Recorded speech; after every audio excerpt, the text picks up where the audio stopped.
जनता की बात जनता के साथ। नवापूर शहरात नवापूर पोलीस ठाण्याचे प्रभारी सहाय्यक पोलीस निरीक्षक नरेंद्र साबळे, उपनिरीक्षक विशाल सोनवणे यांनी गुप्त माहितीच्या आधारे शहरातील नया होंडा पुलाजवळ लकी बियर शॉपच्या पाठीमागे देशी दारू, सुगंधी संत्रा, बियर असा दारूचा साठा जप्त केला आहे। सविस्तर वृत्त असे की नवापूर पोलीस ठाण्याचे प्रभारी सहाय्यक पोलीस निरीक्षक नरेंद्र साबळे यांच्या टीमला गुप्त माहिती मिळाली होती की महिंद्रा पिकअप 4 चाकी वाहन MS17 BD 6192 या क्रमांकाची नया होंडा पुलाशेजारी असलेली लकी बियर बारच्या पाठीमागे उभे असता पिकअप वाहनाची झडती घेतली असता पिकअपमध्ये मक्याचे दाणे काढलेले कणीस गोणीच्या खाली देशी दारू, सुगंधी संत्रा, बियर असा दारूसाठा आढळून आला। यात दारूची किंमत 1,64,000, बियरची किंमत 15,600 व वाहनाची किंमत 4 लाख असा एकूण 5,80,240 रुपयाचा मुद्देमाल पकडला।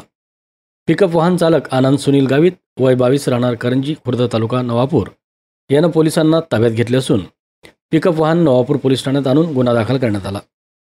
ही कार्यवाही नवापूर पोलीस ठाण्याचे प्रभारी सहाय्यक पोलीस निरीक्षक नरेंद्र साबळे, उपनिरीक्षक Vishal Sonawane, Manoj Patil, Bhausaheb Landge, police head constable Dadabhai Wagh, Nitin Naik, Dinesh Vasule, Kailas Tawde, Pramod Patil, चालक विजय पवार यांनी केली। जनता की बात जनता के साथ।